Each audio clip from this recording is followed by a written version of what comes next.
Welcome back. I'm starting with crawfish etouffee because I made this recently and it looks really delicious. But we have had power outages, a major factory burn, and many other crazy things such as very high temperatures.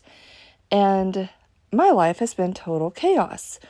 So today I went out to the farm and I wanted to capture some of where I have my victory garden. I say that in quotes because that's kind of what I think of it as.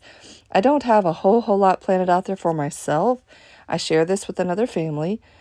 This is their land. They graciously have allowed me to use their property and plant. So what I'm looking at right here is the watermelon plants. Only 2 came up, and that's fine. I have that one there, and then there's one other one. And so that was the watermelon. Now I'm walking back, but they have beehives, and they have been teaching my son, not that son, my other son, beekeeping this summer, and he has absolutely loved it.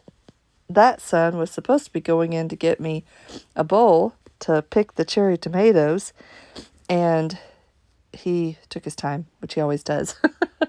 But the bees have been so amazing for my son. He is loving being able to learn the art of beekeeping, and it'll be a lot more fun when they harvest the honey later. So that's my 15-year-old son. This one came out there barefoot, and he was going, "Mom, I should have had shoes on. I should have shoes on. This hurts." Here's the zucchini patch. Now, I know everything is not weeded at the moment. My oldest son, who works out at the farm, has been gone for 2 weeks, and he's in charge of the weeding. So he did a lot of the weeding before he left, but we're nearing at the end of the second week, and you can see there's a lot of weeds. But that first row is some random stuff left over. There's some green onions in between the weeds. And then this is just the tomatoes. So you'll see there's quite a few that are red. We came out later and picked all the red ones. But these toward the end are actually Roma tomatoes. They're just really tiny. And they're delicious, but they're really, really small. And then I have 2 rows of purple whole peas that are just starting to come up, and 2 random cucumber plants. Those cracked us up because they came up out of the middle of nowhere.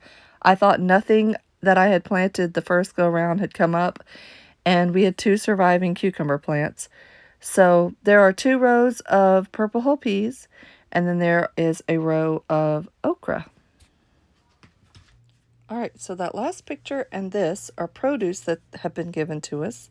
And then my husband and I went on a very sweet anniversary trip, and we stayed in an Airbnb, and this was our dinner the first night, and oh, it was delicious.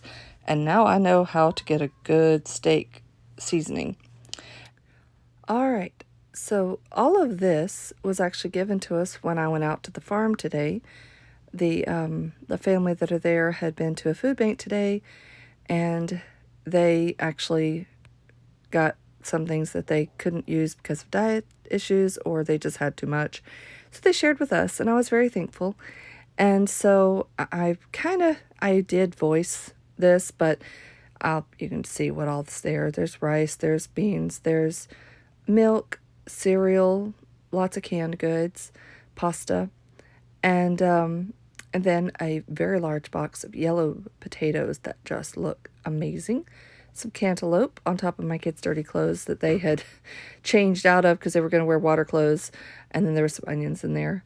And then just random stuff that they had gotten. But we very much appreciated all of it, and we will put it to good use. So one of the things that did happen during the storm was we lost one of our freezers, and the entire freezer thawed, and now it's not refreezing. So that was kind of a bummer, but we will survive, and with the graciousness of so many people, we'll be good.